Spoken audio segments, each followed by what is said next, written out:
ఇప్పుడే అంటున్న బ్రేకింగ్ అది బడ్జెట్ సెషన్ ఎజెండా ఖరారైంది. ఈ నెల 29 వరకు సభ జరగబోతోంది. 15 రోజుల పాటు అసెంబ్లీ నడవనుంది.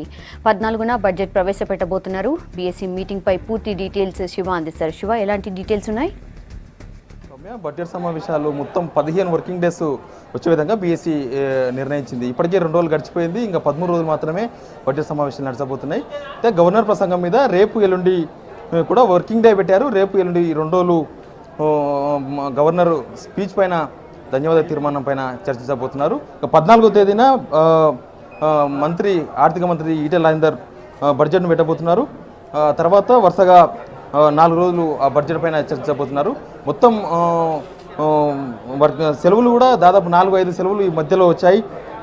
ఈ 15వ తేదీన అసెంబ్లీ సెలవు ప్రకటించింది. 24, 23, 24, 25, 27 ఈ 4 రోజులు కూడా సెలవు ప్రకటించింది. అయితే 14వ తేదీన ప్రవేశపెట్టిన బడ్జెట్ పైన 15న సెలవు ప్రకటించింది. కాబట్టి 16 నుంచి చర్చ ప్రారంభం కాబోతుంది. 16, 17, 18, 19, 20 ఈ 5 రోజులు బడ్జెట్ పైనే చర్చలు జరగబోతుంది. ఆ తర్వాత 20, 21, 22 ఈ బడ్జెట్ పైన బడ్జెట్ పద్దులు కేటాయింపుల పైన ఓటింగ్ జరగబోతుంది.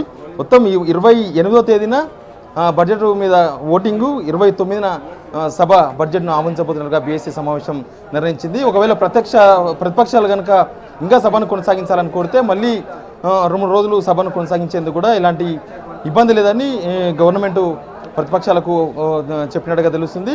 దీంతోపాటు రూల్స్ కమిటీలో తీసుకున్న నిర్ణయాలను కూడా ఈ బీఎస్సీ సమావేశంలో సభ్యులకు తెలియజేశారు. ముందు ప్రశ్నోత్తరాల సమయం, ఆ తర్వాతనే వాయిదా తీర్మానాలు, ఆ తర్వాతనే చర్చ, మిగతా ప్రజా సమస్యల మీద చర్చ ఉంటుంది, బడ్జెట్ పైన చర్చ ఉంటుందని చాలా క్లారిటీగా చెప్పారు. ప్రతిపక్షాల